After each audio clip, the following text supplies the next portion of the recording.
London clinic থেকে বড় ছেলে তারেক রহমানের বাসায় পৌঁছেছেন বিএনপি চেয়ারপারসন বেগম খালেদা জিয়া।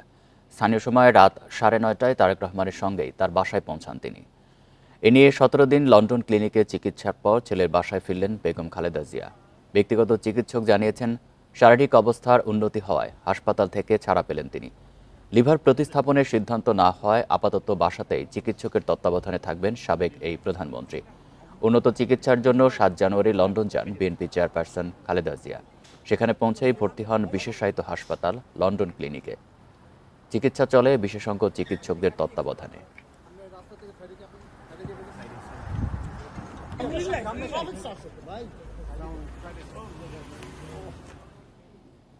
এক 11-র মতো সরকার চাওয়ার অভিযোগ প্রত্যাখ্যান করছে বিএনপি। দলটির সিনিয়র নেতারা বলছেন, ওই সময়ের সবচেয়ে বড় ভুক্তভোগী তাদের দল। আর এমন অপপ্রচার বিএনপিকে ভিন্ন শিবিরে ঠেলে দিয়ে ফায়দা হাসিলের চেষ্টা দাবি করে এর ফল ভালো হবে না বলেও সতর্ক করেন নেতারা। বিএনপি প্রতিষ্ঠাতা ও প্রয়াত রাষ্ট্রপতি জিয়াউর রহমানের ছোট ছেলে আরাফাত রহমান কোকোর মৃত্যুবার্ষিকী শুক্রবার। দিনটিতে সকালে বনানী কবরস্থানে শ্রদ্ধা জানাতে আসেন বিএনপি নেতা রুহুল কবির রিজভী। এ সময় সাংবাদিকদের তিনি বলেন, সরকারের ভেতর থেকে কেউ কেউ রাজনৈতিক দল গঠনের চিন্তা করছেন। অনন্তকাল সংস্কার চলবে, নির্বাচন হবে না, এমনটি হতে পারে না উল্লেখ করে অন্তর্বর্তী সরকারের সমালোচনা সহ্য করার মন মানসিকতা থাকতে হবে বলেও মন্তব্য তার। সরকারের ভেতর থেকে কেউ কেউ রাজনৈতিক দল গঠন করার চেষ্টা করছে, তাহলে তো সরকারের নিরপেক্ষতা নিয়ে জনগণ প্রশ্ন করতেই পারে, মানুষ প্রশ্ন করতেই পারে। অন্যান্য রাজনৈতিক দল যারা গণতন্ত্রের জন্য আন্দোলন করেছে তারা মনে করবে অন্তর্বর্তীকালীন সরকার কোনো ধরনের একটা মাস্টার প্ল্যানের মধ্যে অন্তর্ভুক্ত রয়েছে। পরে দলের পল্টন কার্যালয়ে আরাফাত রহমান কোকোর মৃত্যুবার্ষিকীর দোয়া মাহফিলে এ প্রসঙ্গে কথা বলেন বিএনপির স্থায়ী কমিটির সদস্য মির্জা আব্বাস। আরেকটি 1-11-র মতো সরকার গঠন প্রশ্নে বিএনপিকে জড়িয়ে অপপ্রচার চলছে। তবে পরিস্থিতির ভয়াবহ পরিণতির ভুক্তভোগী বিএনপি। কেউ বলছে বিএনপি নাকি 111 আনার পায়তারা করছে। 2007 সালের 1-11-র যে ভয়াবহ পরিণতি, এটা বিএনপির চাইতে কেউ বেশি ভোগ করে নাই। যদি কেউ কিছু বলে থাকেন আমি জানি না, তার নিজ দায়িত্বে সেটা বলেছেন। বিএনপি কোনো দায়িত্ব বহন করে না। এছাড়া বিএনপিকে ভিন্ন শিবিরে ঠেলে দিয়ে যারা ফায়দা হাসিলের চেষ্টা করছেন তার ফল ভালো হবে না বলে সতর্ক করেন এই বিএনপি নেতা। বন ইবনে কামাল, ইন্ডিপেন্ডেন্ট নিউজ, ঢাকা। অন্তর্বর্তী সরকার নিয়ে বিএনপির কথার টোন আওয়ামী লীগের সাথে মিলে যাচ্ছে বলে মন্তব্য করেছেন তথ্য সম্প্রচার উপদেষ্টা নাহিদ ইসলাম। শুক্রবার বিবিসি বাংলাকে দেয়া এক সাক্ষাৎকারে এই মন্তব্য করেন তিনি। জাতীয় নির্বাচন প্রসঙ্গে বিএনপির সঙ্গে বৈষম্যবিরোধী ছাত্র আন্দোলনের টানাপোড়েনের মাঝে অন্তর্বর্তী সরকারের উপদেষ্টা নাহিদ ইসলাম এই মন্তব্য করলেন। বুধবার বিবিসি বাংলার সাথে সাক্ষাৎকারে বিএনপির অবস্থান নিয়ে দলটির মহাসচিব মির্জা ফখরুল ইসলাম আলমগীরের বক্তব্য নিয়ে আলোচনা শুরু হয়। মির্জা ফখরুল বলেন, বর্তমান সরকার নিরপেক্ষ থাকতে না পারলে নির্বাচন করতে নিরপেক্ষ সরকারের প্রয়োজন হবে। এছাড়া শিক্ষার্থীরা রাজনৈতিক দল গঠন করলে সরকার থেকে বেরিয়ে আসা উচিত। বিএনপি মহাসচিবের এমন বক্তব্য আবারও 1-11 সরকারের ইঙ্গিত বলে মন্তব্য করেছিলেন নাহিদ ইসলাম। চট্টগ্রামের রাউজানে এক ব্যবসায়ীকে গুলি করে হত্যা করেছে দুর্বৃত্তরা। এ সময় তাদের হামলায় আহত হয়েছেন আরও কয়েকজন। শুক্রবার দুপুরে নোয়াপাড়া এলাকায় এই ঘটনা ঘটে। স্থানীয়রা জানিয়েছে, জুমার নামাজের জন্য মসজিদে যাচ্ছিলেন ব্যবসায়ী জাহাঙ্গীর আলম। পথে তার ওপর অতর্কিত হামলা চালায় কয়েকজন দুর্বৃত্ত। এ সময় লাঠির আঘাতে মাটিতে লুটিয়ে পড়েন জাহাঙ্গীর আলম। তাকে রক্ষা করতে মুসল্লিরা এগিয়ে এলে আহত হন কয়েকজন। পরে জাহাঙ্গীরকে গুলি করে পালিয়ে যায় দুর্বৃত্তরা। গুরুতর আহত অবস্থায় হাসপাতালে নেওয়া হলে চিকিৎসক তাকে মৃত ঘোষণা করেন। এ হত্যাকাণ্ডে জড়িতদের ধরতে অভিযান চলছে বলে জানিয়েছে পুলিশ। তথ্য পাওয়া যাচ্ছে, প্লাস পাশাপাশি এদের গ্রেফতার অভিযান অব্যাহত আছে। এখন রিটার্ন কোনো অভিযোগ আসেনি আর কি। না, অভিযোগ আসার পরে তো মামলা হবে। খুলনা বিশ্ববিদ্যালয়ের ছাত্র অর্ণব সরকারকে গুলি করে হত্যা করেছে দুর্বৃত্তরা। শুক্রবার রাত 9:30টায় নগরীর তেঁতুলতলা মোড়ে এই ঘটনা ঘটে। অর্ণব বিশ্ববিদ্যালয়ের ব্যবসায় প্রশাসন ডিসিপ্লিনের মাস্টার্সের শিক্ষার্থী ছিলেন। সোনাডাঙ্গা থানার ভারপ্রাপ্ত কর্মকর্তা শফিকুল ইসলাম জানান, তেঁতুলতলা মোড়ে একটি দোকানের সামনে চা খাচ্ছিলেন অর্ণব। এ সময় মোটরসাইকেলে এসে তাকে গুলি করে পালিয়ে যায় দুর্বৃত্তরা। পরে স্থানীয় বাসিন্দারা অর্ণবকে উদ্ধার করে। কাছের একটি বেসরকারি হাসপাতালে নিয়ে গেলে চিকিৎসকেরা এই শিক্ষার্থীকে মৃত ঘোষণা করেন। হত্যায় জড়িতদের ধরতে অভিযানে নেমেছে পুলিশ। যে আমরা শুনেছি যে এখানে একজনকে গুলি করে মেরে ফেলেছে, সেই সংবাদের ভিত্তিতে আমাদের পুলিশের টিম এসেছে এবং ডিবি টিম এসেছে। তো আমরা কিছু তথ্য কালেকশন করেছি এবং আমরা ইনশাল্লাহ এই পুরো ঘটনা ইনশাল্লাহ উদ্ঘাটন করব এবং আমরা যারা এই ঘটনার সঙ্গে সংশ্লিষ্ট এদেরকে আইনের আওতায় আনব। রাজশাহী কলেজের শিক্ষার্থী শিমুল শিহাবকে হত্যা করা হয়েছে বলে অভিযোগ স্বজনদের। তারা বলেন, রাজশাহী বিশ্ববিদ্যালয়ের ভেতরে কয়েকজন তাকে মারধর করেছে। তবে প্রক্টরের দাবি, ক্যাম্পাসে মারধরের কোনো ঘটনা ঘটেনি। মোটরসাইকেল দুর্ঘটনায় মৃত্যু হতে পারে শিমুলের। এর প্রতিবাদে মহাসড়ক অবরোধ করে বিক্ষোভ করেছেন স্থানীয়রা। ঘটনার তদন্তে উপাচার্যকে আহ্বায়ক করে 3 সদস্যের কমিটি করেছে বিশ্ববিদ্যালয় কর্তৃপক্ষ। বৃহস্পতিবার রাত 10টার দিকে রাজশাহী বিশ্ববিদ্যালয় ক্যাম্পাসে বান্ধবীর সঙ্গে আড্ডা দিচ্ছিলেন রাজশাহী কলেজের শিক্ষার্থী শিমুল শিহাব। এক পর্যায়ে তাকে আহত অবস্থায় উদ্ধার করা হয়। হাসপাতালে নেওয়া হলে তাকে মৃত ঘোষণা করেন চিকিৎসক। এখানকার আনইউজুয়াল যে কোনো ডেথ যে প্রোটোকলে দিতে হয় সেই প্রোটোকল অনুসরণ করে আমি তাকে মর্চুয়ারিতে পাঠিয়ে দিয়েছি আর কি। এভাবে কোনো ব্লান্ট ইনজুরি কিছু ছিল ঘাড়ের দিকে, বাট কোনো ধরনের বড় শার্প কোনো ইনজুরি ছিল না, ব্লিডিং ছিল না, এক্সটার্নাল কোনো ব্লিডিং ছিল না, এটুকুই পেয়েছি আমি। শিমুলের মৃত্যুর কারণ নিয়ে এক এক পক্ষ থেকে আসছে এক এক ধরনের বক্তব্য। বন্ধুরা জানিয়েছেন, প্রক্টরের টহল গাড়ি দেখে দ্রুত পালানোর চেষ্টা করছিলেন শিমুল। এ সময় কয়েকজন তরুণ তাকে ধাওয়া ও মারধর করে। তবে ঘটনাটি দুর্ঘটনা নয়, হত্যাকাণ্ড বলেই মনে করছে তার পরিবার। ধাওয়া দিলে মারা যাবে কি হবে? একটা ছেলে একটা বাইক থেকে পড়লে মারা যাবে, শরীরে কোনো দাগ নাই, কোনো স্পট নাই। ছেলে আমার মারা গেছে, ডাক্তারের ট্রিটমেন্ট করছে। ছেলে তো নাই ভাই, ছেলে তো মারা গেছে। বিশ্ববিদ্যালয়ের প্রক্টর বলছেন, ক্যাম্পাসে মারধরের শিকার হননি শিমুল। বাইক দুর্ঘটনায় মৃত্যু হয়ে থাকতে পারে। তবে পুলিশ বলছে শিমুলকে ধাওয়া এবং ব্যাডমিন্টনের র্যাকেট দিয়ে আঘাত করা হয়েছিল। অক্ষত আছে তার বাইকটি।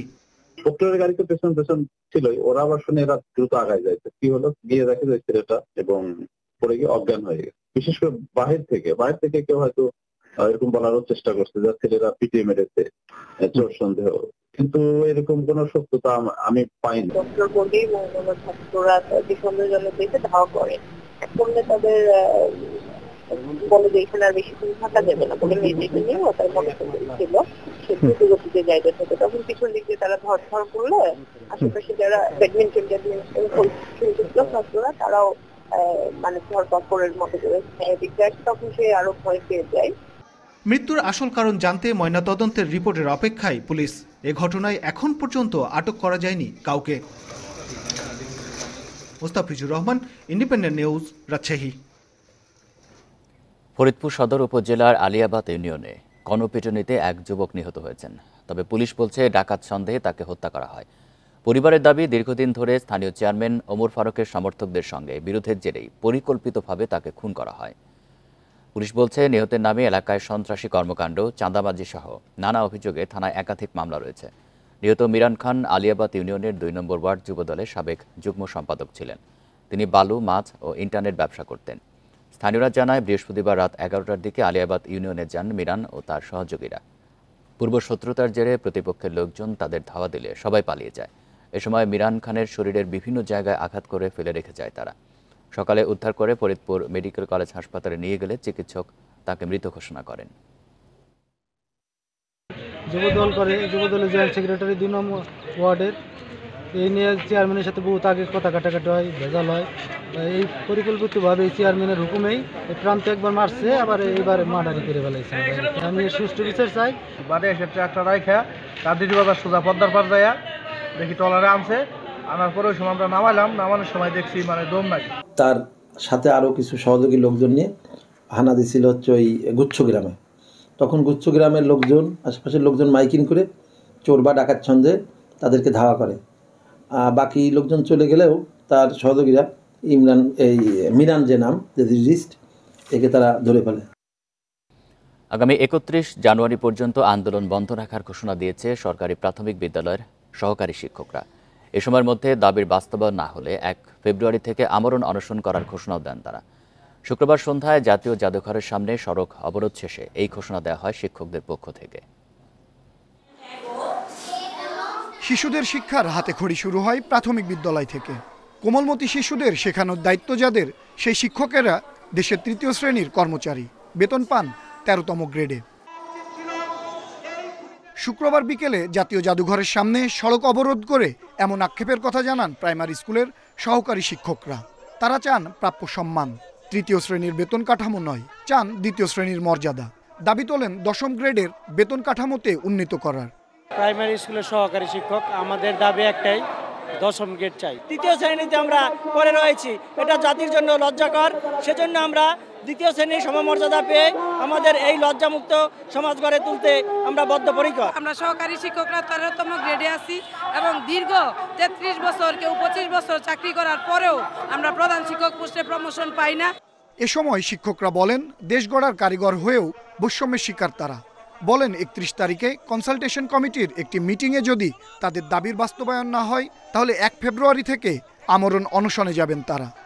শিক্ষক সমাজের যে স্রোত, এটি আমরা আপাতত বালি এবং বেড়িবাঁধ দিয়ে 31 তারিখ পর্যন্ত রাখলাম, কিন্তু 31 তারিখে যদি আমাদের সহকারী শিক্ষকদের দশম গ্রেড নিয়ে সিনেমিনি খেলা হয়, 31 তারিখের পরে আমরা আমরণ অনশন কর্মসূচিতে যাব। শুক্রবার সকালে কেন্দ্রীয় শহীদ মিনারে সমাবেশের পর প্রধান উপদেষ্টার বাসভবন অভিমুখে যাত্রা করেন আন্দোলনকারীরা। তবে শাহবাগ মোড়েই আটকে দেয় পুলিশ। পরে একটি প্রতিনিধি দল প্রধান উপদেষ্টার কার্যালয়ে স্মারকলিপি দেয়। আনোয়ার সাদাত নূর, ইন্ডিপেন্ডেন্ট নিউজ, ঢাকা। ঘন কুয়াশা ও হিমেল বাতাসে সারা দেশে বেড়েছে শীতের তীব্রতা। সকাল 6টা পর্যন্ত দেশের সর্বনিম্ন তাপমাত্রা রেকর্ড করা হয়েছে পঞ্চগড়ের তেঁতুলিয়ায় 9.9 ডিগ্রি সেলসিয়াস। আবহাওয়া অফিস জানিয়েছে, মাঝে কয়েকদিন শৈত্যপ্রবাহ না থাকলেও নতুন করে মৃদু শৈত্যপ্রবাহের কবলে পড়েছে জেলাটি। মেহেরপুর, চুয়াডাঙ্গা ও নাটোরে বেড়েছে কুয়াশা। এই কারণে হেডলাইট জ্বালিয়ে চলাচল করছে যানবাহন। এছাড়াও মৃদু বাতাসে ভোগান্তিতে শ্রমজীবী মানুষ। হিমেল বাতাসের কারণে ব্যাহত হচ্ছে কৃষিকাজ। শীতজনিত রোগে আক্রান্ত হয়ে হাসপাতালে আসছে শিশু ও বয়স্করা। এদিকে ঘন কুয়াশার কারণে আরিচা, কাজিরহাট ও পাটুরিয়া দৌলতদিয়া নৌরুটে ফেরি চলাচল বন্ধ রয়েছে।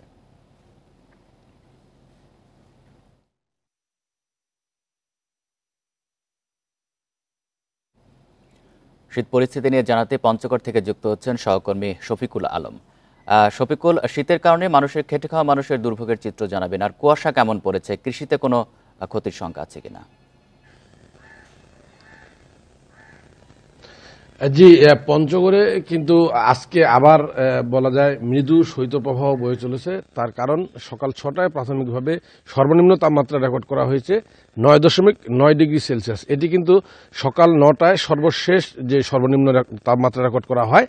এর আবহাওয়া অফিস থেকে বলা হচ্ছে যে তাপমাত্রা আরও সামান্য কমতে পারে। সর্বনিম্ন তাপমাত্রা যদি 8 থেকে 10-এর মধ্যে অর্থাৎ 10-এর নিচে থাকে তাহলে কিন্তু বলা হচ্ছে মৃদু শৈত্যপ্রবাহ। এর সাথে রয়েছে কিন্তু ঘন কুয়াশা। আমি যদি আপনাকে একটু দেখানোর চেষ্টা করি তাহলে আজকে সকাল থেকেই কিন্তু এমন ঘন কুয়াশা শুরু হয়ে গিয়েছে, গোটা এলাকা জুড়ে কুয়াশার চাদরে যেন ঢেকে রয়েছে। এই কুয়াশার সাথে রয়েছে উত্তরের হিমশীতল বাতাস। মূলত বাতাসের কারণেই কিন্তু কনকনে হাড় কাঁপানো ঠান্ডা মাঘের যে শীত আমরা বলে থাকি, সেই মাঘের শীত অনুভূত হচ্ছে। এর বাইরে কিন্তু আমরা যেটা দেখেছি যে দিনের তাপমাত্রা, সর্বোচ্চ তাপমাত্রা আমরা যেটা বলে থাকছি, সর্বোচ্চ তাপমাত্রাও কিন্তু অনেক কমে গিয়েছে। সর্বোচ্চ তাপমাত্রা আমরা ডিসেম্বরের থেকে জানুয়ারির প্রথম সপ্তাহে আমরা দেখেছিলাম সর্বোচ্চ তাপমাত্রা ছিল 21 থেকে 25 ডিগ্রি সেলসিয়াস এর মধ্যেই, কিন্তু এরপরে কিন্তু তাপমাত্রা পারদ নামতে থাকে। আমরা গতকালকে সর্বোচ্চ তাপমাত্রা রেকর্ড করা হয়েছে 16 ডিগ্রি সেলসিয়াস।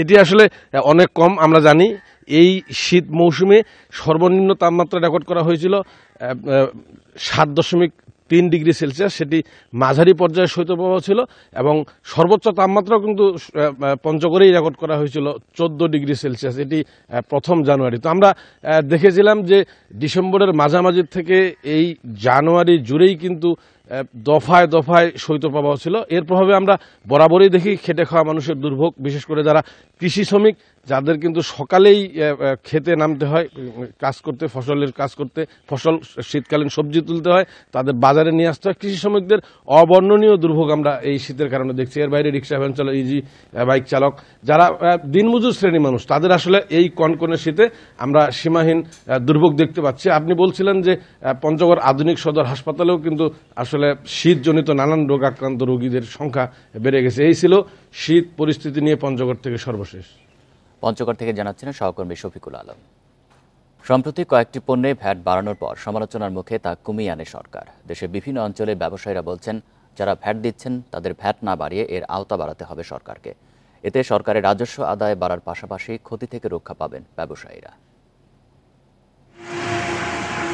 সিলেটে রেস্টুরেন্ট, পোশাক, মিষ্টি সহ বিভিন্ন প্রতিষ্ঠান মিলে বাণিজ্যিক প্রতিষ্ঠান রয়েছে লক্ষাধিক।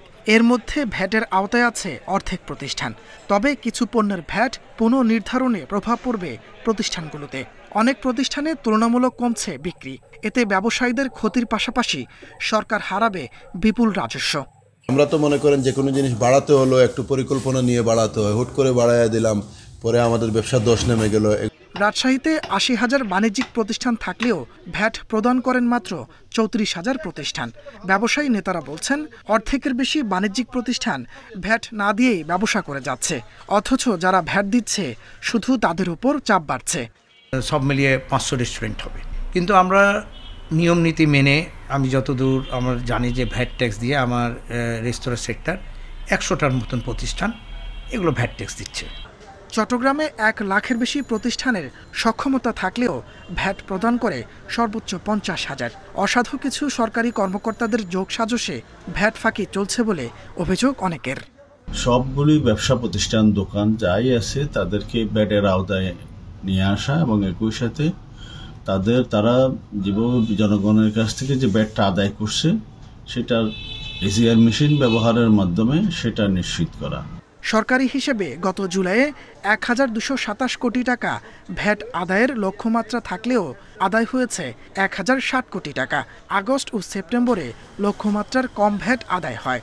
সরকারের রাজস্ব বাড়াতে ভ্যাট না বাড়িয়ে এর আওতা বৃদ্ধি ও স্বচ্ছতা আনার দাবি সংশ্লিষ্টদের। তাপস সরকার, ইন্ডিপেন্ডেন্ট নিউজ।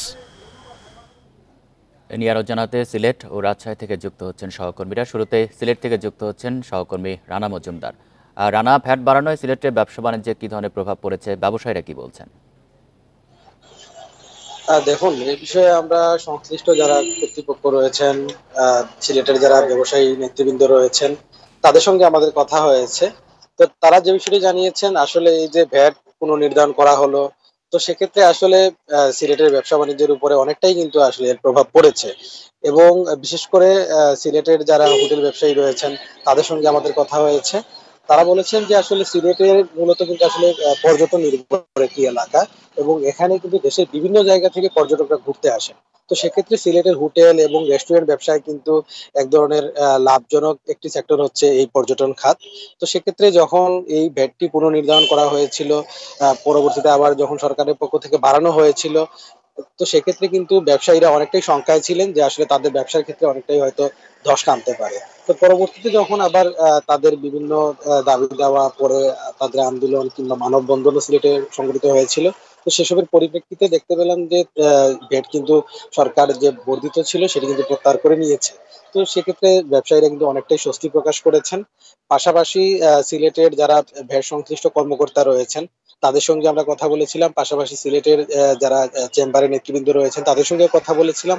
তো তারা যে বিষয়টি জানিয়েছেন যে আসলে সিলেটে কিন্তু এই যে বিভিন্ন বাণিজ্যিক ব্যবসা প্রতিষ্ঠান রয়েছে লক্ষাধিকেরও উপরে, তো সেক্ষেত্রে খুব কম সংখ্যক প্রতিষ্ঠানই কিন্তু এই যে ভ্যাটের আওতায় রয়েছে। সেই সংখ্যাটি আসলে তারা পরিপূর্ণভাবে বলতে পারেনি, তবে একটি শতাংশ কিন্তু তারা উল্লেখ করেছে, সেটি হতে পারে 40% মতো প্রতিষ্ঠান কিন্তু ভ্যাটের আওতায় রয়েছে, যাদের কাছ থেকে কিন্তু ভ্যাট আদায় করা সম্ভব হচ্ছে। তো সেক্ষেত্রে এই 40% প্রতিষ্ঠান থেকে ভ্যাট আদায় করা সম্ভব হলেও সরকারি যারা কর্মকর্তা রয়েছেন তাদের অনেকটাই আসলে দুর্নীতি ও নিয়মের কারণেও সেসব প্রতিষ্ঠান থেকেও কিন্তু পরিপূর্ণভাবে যেটুকু পরিমাণ ভ্যাট আদায় করা প্রয়োজন সেটি কিন্তু আসলে আদায় করা সম্ভব হচ্ছে না বলে যারা সাধারণ নাগরিক সমাজ রয়েছেন কিংবা প্রতিনিধি যারা রয়েছেন তারা জানিয়েছেন। তো এক্ষেত্রে আসলে যারা নাগরিক সমাজের প্রতিনিধি কিংবা সচেতন নাগরিক সমাজের যারা কিংবা ব্যবসায়ী নেতৃবৃন্দ যারা রয়েছেন তারা বলছেন যে এক্ষেত্রে ভ্যাটের যারা কর্তৃপক্ষ রয়েছেন, সংশ্লিষ্ট কর্মকর্তা যারা রয়েছেন তাদের উচিত হবে এই যে সকল প্রতিষ্ঠান পণ্য সেগুলো কিংবা সেবা যেগুলো হচ্ছে ভ্যাটের আওতাধীন রয়েছে সেগুলো থেকে পরিপূর্ণভাবে যেটুকু পরিমাণ ভ্যাট আদায় করা প্রয়োজন সেটুকু যেন আসলে সরকার লাভ করে, এটি হচ্ছে তাদের চাওয়া। পাশাপাশি আমরা কথা বলেছিলাম ব্যবসায়ী নেতৃবৃন্দের সাথে, তারা বলছেন যে আসলে সরকারের এই যে পুনর্নির্ধারণ করে দেওয়ার কারণে সিলেটের ব্যবসা বাণিজ্যের ক্ষেত্রে কিন্তু এর একটি নেতিবাচক প্রভাব পড়ার একটি সম্ভাবনা রয়েছে। কেননা ব্যবসায়ীরা বলছেন যে এই যে ভ্যাট তাদেরকে যেটা দিতে হয় সেটি তো মূলত কিন্তু তারা তাদের যারা ক্রেতা সাধারণ রয়েছেন কিংবা যারা বিভিন্ন হোটেলে থাকতে আসেন কিংবা রেস্টুরেন্টে যারা খেতে যান, মূলত সেই কাস্টমারদের কাছ থেকেই কিন্তু তারা এটি আদায় করবেন। তো সেক্ষেত্রে যখন কাস্টমাররা তাদের উপরে একটি চাপ পড়বে, আপনি জানেন যে দ্রব্যমূল্যেরও কিন্তু একটি ঊর্ধ্বগতি রয়েছে, তো সেক্ষেত্রে কিন্তু তখন সিলেটের ব্যবসা বাণিজ্যের ক্ষেত্রে এর একটি নেতিবাচক প্রভাব অবশ্যই পড়বে। তো সাধারণ যারা মানুষজন রয়েছেন তাদের সঙ্গে আমরা কথা বলেছিলাম এসব বিষয় নিয়ে, তো তারাও বলেছেন যে আসলে এই পুনর্নির্ধারণ করার কারণে কিন্তু সাধারণ মানুষের যাত্রার ক্ষেত্রে এক ধরনের চাপ পড়বে। তখন কিন্তু সিলেটের যে ব্যবসা বাণিজ্য রয়েছে, পর্যটন খাতটি রয়েছে, সেক্ষেত্রেও কিন্তু এই ধরনের নেতিবাচক প্রভাব পড়ার সম্ভাবনা রয়েছে। রানা, আপনি থাকবেন আমাদের সাথে। আমরা এবার রাজশাহীতে যাব, সেখান থেকে যুক্ত হচ্ছেন সহকর্মী মুস্তাফিজুর রহমান। মুস্তাফিজুর, রাজশাহীর ব্যবসা বাণিজ্যে কোন কোন খাতে ভ্যাটের প্রভাব বেশি? এসব ব্যবসার সাম্প্রতিক পরিস্থিতি সম্পর্কে জানাবেন।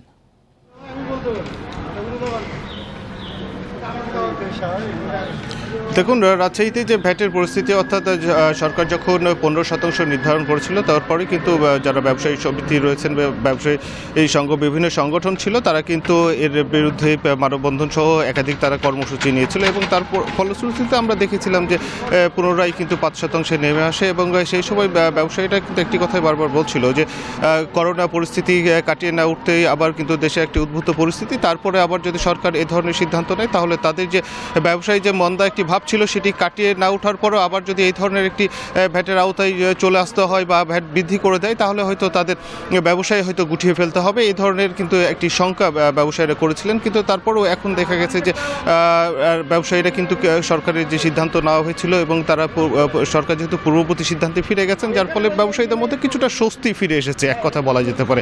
আর অপরদিকে যদি ভ্যাটের কথা বলা যেতে পারে তাহলে দেখা গেছে রাজশাহীতে প্রায় বাণিজ্যিক প্রতিষ্ঠানই রয়েছে ৮০,০০০-৮০,০০০-এর মতো, এবং ভ্যাট দেন এরকম আমরা কিন্তু জানতে পেরেছি একাধিক সূত্র থেকে যে ৩৪,৪০০ মতো প্রতিষ্ঠান কিন্তু তারা ভ্যাট দেন, অর্থাৎ দেখা গেছে 50%-এর নিচেই কিন্তু ব্যবসায়ী প্রতিষ্ঠান যারা ভ্যাট দিচ্ছেন সরকারকে, বাকি কিন্তু ভ্যাটের আওতার বাইরেই কিন্তু রয়েছে। এখন প্রশ্ন হচ্ছে যে যারা ভ্যাট দেন না, ট্যাক্স দিচ্ছেন না, তারা কিভাবে ব্যবসা করছেন?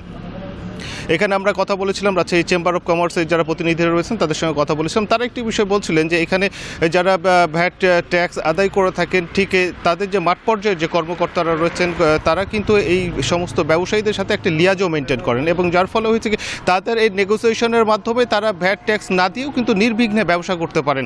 এটি কিন্তু একদম স্পষ্ট, এবং এক্ষেত্রে হচ্ছে যে এখানে যারা সংশ্লিষ্টরা রয়েছেন হয়তো ব্যবসায়ীরা লাভবান হচ্ছেন, কিংবা যারা ভ্যাট ট্যাক্স কর্মকর্তারা রয়েছেন তারা লাভবান হচ্ছেন, কিন্তু রাষ্ট্র বঞ্চিত হচ্ছে রাজস্ব আদায় থেকে। এবং এক্ষেত্রে ব্যবসায়ীরা নেতৃবৃন্দ যারা রয়েছেন, বিশেষ করে চেম্বার অফ কমার্সের যারা নেতৃবৃন্দরা রয়েছেন, তারা বলছিলেন যে তারা একাধিকবার বিষয়টি নিয়ে কাস্টমস কর্মকর্তাদের সঙ্গে বসেছেন, তাদেরকে অবহিত করেছেন এবং তাদেরকে চিঠিও দেওয়া হয়েছে, কিন্তু এই বিষয়টি নিয়ে খুব একটা ফলপ্রসূ আলোচনা হয়েছে এমনটি নয়, বা এর কোনো সুফল কিন্তু এখন পর্যন্ত দেখা যায়নি। ঠিক আপনাকে যে পরিসংখ্যানটি বললাম যে রাজশাহীতে যে বাণিজ্যিক প্রতিষ্ঠান রয়েছে তার অর্ধেকের বেশি কিন্তু এখনও ভ্যাটের আওতায় আসেনি, এবং এ বিষয়ে আমরা কথা বলেছিলাম যারা কর্মকর্তারা রয়েছেন, কাস্টমস কর্মকর্তারা রয়েছেন, তারা কিন্তু একটি বলছিলেন যে সরকারের ভ্যাটের আওতা, ভ্যাট বৃদ্ধির প্রসঙ্গ নয়, ভ্যাটের আওতা বৃদ্ধি করার জন্য তারা একটু কাজ করছেন, এবং তারা মাঠ পর্যায়ে এর মধ্যে বেশ কিছু নির্দেশনাও দিয়েছেন যে সমস্ত প্রতিষ্ঠান ভ্যাটের আওতায় আসেনি বা তাদেরকে কিভাবে নিয়ে আসা যায় বা কিভাবে ব্যবসায়ীদের উদ্বুদ্ধ করা যায়, সেই বিষয় নিয়ে কিন্তু তারা কাজ করছেন। এটি কিন্তু সরকারি কর্মকর্তা অর্থাৎ যারা কাস্টমস কর্মকর্তারা রয়েছেন তারা কিন্তু এই বিষয়টি বলছিলেন, এবং তারা বলছেন যে সরকারের রাজস্ব বৃদ্ধি করতে তারা কিন্তু কাজ করে যাচ্ছেন, যদিও বিষয়টি নিয়ে ব্যবসায়ীদের মধ্যে মতপার্থক্য রয়েছে। এ ছিল রাজশাহী থেকে সর্বশেষ। সিলেট এবং রাজশাহী থেকে জানাচ্ছেন আমাদের সহকর্মীরা। প্রত্যাশা অনুযায়ী ভ্যাট না কমায় ব্যবসায় নেতিবাচক প্রভাব পড়ার শঙ্কায় ক্ষুদ্র উদ্যোক্তারা। বর্ধিত ভ্যাটের কারণে 30% পর্যন্ত বিক্রি কমে যাওয়ার ঝুঁকিতে পড়বে বিনিয়োগ, বলছেন তারা। এমন পরিস্থিতিতে সরকারকে ভ্যাটের হার পুনর্বিবেচনার আহ্বান তাদের। তাগিদ দিয়েছেন করের আওতা বৃদ্ধির ওপর। প্রায় 100 পণ্য ও সেবায় ভ্যাট বাড়ানোর পর দেশব্যাপী সমালোচনার পরিপ্রেক্ষিতে কিছু পণ্য ও সেবার ভ্যাট কমিয়েছে সরকার। অবশ্য এর বাইরেও অনেক পণ্য ও সেবায় বর্ধিত ভ্যাট ও সম্পর্ক শুল্ক রয়ে গেছে। নন এসি হোটেল, নিজস্ব ব্র্যান্ডের তৈরি পোশাক, মিষ্টান্ন ভাণ্ডারে বর্ধিত ভ্যাট পুরোপুরি প্রত্যাহার হয়নি। এসব খাতে ভ্যাট 15% থেকে কমিয়ে 10% করা হয়েছে। এর আগে এসব খাতে ভ্যাট ছিল 7.5%, অর্থাৎ এসব পণ্যে ভ্যাট 2.5% বেড়েছে। খাত সংশ্লিষ্টরা বলছেন, চড়া মূল্যস্ফীতির বাজারে নতুন করে কর দিয়ে পণ্য কিনতে উৎসাহী হবেন না ভোক্তারা। এতে এসব খাতে বিক্রি কমেছে 20 থেকে 30% পর্যন্ত। ঈদের সিজনগুলোতে আমাদের একটা টার্গেট থাকে, তো এই ভ্যাট আরোপের কারণে দেখা যাচ্ছে যে আমাদের সেলটা কমে যেতে পারে। একটা বিরূপ প্রতিক্রিয়া তো থাকবেই। 7.5 থেকে 2.5% বেড়ে গেছে, তাহলে 400 টাকা 2.5% কত আসে? এবার করে আমরা জাস্ট একটা 20 টাকা করলাম, এতে আমাদের 20 to 30% সেল অলরেডি ডাউন। এটা দ্বারা আরও একটা ক্ষতি হবে যে আমাদের প্রান্তিক অঞ্চলের লোকজন দুগ্ধ যে জিনিসটা, দুধটা, ডেয়ারি ফার্মটা, সেটাও ক্ষতিগ্রস্ত হবে। ব্যবসায়ীদের দাবির মুখে রেস্তোরাঁ শিল্পে ভ্যাট 15 থেকে কমিয়ে আগের মতো 5% করা হয়েছে। এ সিদ্ধান্তকে ইতিবাচক হিসেবে দেখলেও রাজস্ব বাড়াতে সব রেস্তোরাঁকে ভ্যাট নিবন্ধনের আওতায় আনার পরামর্শ তাদের। আমরা বলেছিলাম যে ভ্যাটটা 3% হারে করার জন্য, এবং যারা ভ্যাট দেয় না সারা বাংলাদেশের যে 70%-এর মতো আমাদের ধারণা ভ্যাটের আওতাভুক্ত নাই, তাদেরকে ভ্যাটের আওতায় নিয়ে আসা। আর ভ্যাট যদি পরিপূর্ণ আদায় করতে চান তাহলে সরকারকে ট্যাক্সেশনটা ইজি করতে হবে। ট্যাক্সেশন ইজি করলেই ভ্যাট আদায় বেড়ে যাবে। গুঁড়া দুধ সহ সব শিশু খাদ্যের ওপর ভ্যাট পুনর্বিবেচনার আহ্বান সংশ্লিষ্টদের। Shahid Ahmed, Independent News, Dhaka. উচ্চমুখ ভরাট রেখেই কিশোরগঞ্জের নিকলি হাওরে 2,61,00,000 টাকা ব্যয়ে খনন হয়েছে 8.5 কিলোমিটার দীর্ঘ খাল। অসম্পূর্ণভাবে খাল খননের কারণে হাওরে প্রায় 5,000 হেক্টর বোরো জমিতে সেচ দেওয়া যাচ্ছে না। দ্রুত খালের উচ্চমুখ খুলে দিয়ে সেচ নিশ্চিতের দাবি কৃষকের। নিকলির জোয়ানশাহী হাওড়া অঞ্চলে মাছ দিয়ে বয়ে গেছে 8.5 কিলোমিটার দীর্ঘ বুরুলিয়া খাল। 2022 সালে জায়কার অর্থায়নে খাল খনন করে স্থানীয় সরকার প্রকৌশল অধিদপ্তর। কৃষকদের অভিযোগ, খালটির উৎসমুখ ভরাট রেখেই কাজ শেষ করেন ঠিকাদার। কৃষকরা বলছেন, নদী থেকে খালে পানি প্রবাহ না থাকায় শুকনো মৌসুমে সেচ সুবিধা মিলছে না। তাই 5,000 হেক্টর বোরো জমি আবাদের জন্য বাড়তি খরচ করতে হচ্ছে কৃষকদের। বাড়ছে বোরো ধানের উৎপাদন খরচও। পানিগুলা খালে দেখতেছেন, এই পানিগুলা ফাল্গুন চৈতে থাকবে না, জমিতে আমরা পানি দিতে পারি না। তৎকালীন যারা ক্ষমতাসীন পার্টির ইজারাদার ছিল এই ঘোড়াউত্রা নদীর ঠিকাদারকে তারা কাটতে দেয় নাই, তার জন্য হাজার হাজার কৃষক আজ সমস্যার সম্মুখীন। আমরা চাষিদের ভোগান্তির কথা চিন্তা করে সর্বোচ্চ গুরুত্ব দিয়ে খালের উৎসমুখ খননের উদ্যোগ নেওয়ার কথা জানিয়েছেন কর্মকর্তারা। বরুলিয়া খালের উৎসমুখটি কাটার জন্য ইতিমধ্যে আমরা প্রস্তাব প্রেরণ করেছি। প্রস্তাব অনুমোদিত হলে আমরা সরাসরি উৎসমুখটি কেটে দিলে সহজে পানি প্রবেশ করতে পারবে এবং কৃষক তার সুফল ভোগ করতে পারবে। 2021 সালের ডিসেম্বর থেকে 2022 সালের মে পর্যন্ত বরুলিয়া খালের খনন কাজ হয়। ঠিকাদার হিসেবে ছিলেন নিকলি সদর ইউনিয়নের চেয়ারম্যান ও উপজেলা ছাত্রলীগের সাবেক সভাপতি কারার শাহরিয়ার আহমেদ তুলিব। Independent news. পানির স্তর, আসা যাওয়ার পথ ও আবহাওয়া অনুকূলে থাকায় মৌলভীবাজারে বাইক্যাবিলে বেড়েছে জলচর পাখির সংখ্যা। বেসরকারি গবেষণা সংস্থার তথ্য মতে গত 2 বছরের চেয়ে এবছর 3,000-এর বেশি পাখি এসেছে। তবে শিকারীদের দৌরাত্ম্য, জলজ উদ্ভিদের সংকট ও অনিয়ন্ত্রিত দর্শনার্থীর কারণে হুমকির মুখে পাখিরা, বলছেন বিশেষজ্ঞরা। মৌলভীবাজারের শ্রীমঙ্গলের 3টি বিলের সমন্বয়ে বিস্তৃত হাইল হাওরের বাইক্কা বিল হাজারো পাখির কিচিরমিচির ও উড়ে বেড়ানো বাইক্কা বিলের বিশেষ বৈশিষ্ট্য। এই বিলে 59% পাখি পরিযায়ী, যা দেখা যায় শীতে। বন জঙ্গল দেখলাম, পাখিদের কিচিরমিচির শুনলাম, আর আমি অনেক আনন্দ পেয়েছি। বিভিন্ন ধরনের পাখি দেখলাম, হাঁস দেখলাম, সবার নাম আমার জানা নাই, বাট যতটুকু দেখেছি অনেক ভালো লাগতেছে। সম্প্রতি বাইক্কা বিলে শীতকালীন জলচর পাখির শুমারি চালায় বাংলাদেশ বার্ড ক্লাব ও ওয়াইল্ড লাইফ কনজারভেশন সোসাইটি। সেখানে 38 প্রজাতির 7,870 জলচর পাখির দেখা পান তারা। গত বছর একই সময় দেখা মিলেছিল 33 প্রজাতির 4,615 জলচর পাখি। তবে দর্শনার্থীদের অবাধ চলাচলে পাখিদের নিরাপদ বিচরণে ব্যাঘাত ঘটছে। সাইবেরিয়া থেকে এখানে পাখি আসে, তো তাদের সংরক্ষণের জন্য বা তাদের একটা অভয়ারণ্য তৈরি করার জন্য আমাদের নিজেদের মধ্যে সচেতনতা তৈরি করা উচিত। আমাদের শান্তিপূর্ণভাবে এই পরিবেশটাকে এনজয় করা উচিত, পাখিদেরকে কোনোভাবে ডিস্টার্ব করা উচিত না। পরিযায়ী পাখির সংখ্যা নির্ভর করে পানির স্তর, আগের মৌসুমের পরিস্থিতি এবং যাতায়াতের পথের উপর। বিশেষজ্ঞরা বলছেন, পাখিদের নিরিবিলি পরিবেশ নিশ্চিতে কার্যকর উদ্যোগ জরুরি। বিলে প্রায় 58% পরিযায়ী পাখি এসেছে, দেশি পাখিও রয়েছে। গত বছরের চেয়ে পাখির সংখ্যা ভালো, তবে বিলে দর্শনার্থী নিয়ন্ত্রণ করা জরুরি। অতিরিক্ত মানুষের কারণে পাখির আবাসস্থল হুমকিতে পড়েছে। 2014 থেকে 2019 পর্যন্ত শীতে প্রতি বছর গড়ে 9000 জলচর পাখি ছিল বলে জানিয়েছেন গবেষকরা। Independent news. এই ছিল এখনকার সংবাদে। ইন্ডিপেন্ডেন্ট টেলিভিশনের সব খবরের আরো বিস্তারিত জানতে চোখ রাখুন ফেসবুক, এক্স এবং ইউটিউবে। ধন্যবাদ সবাইকে।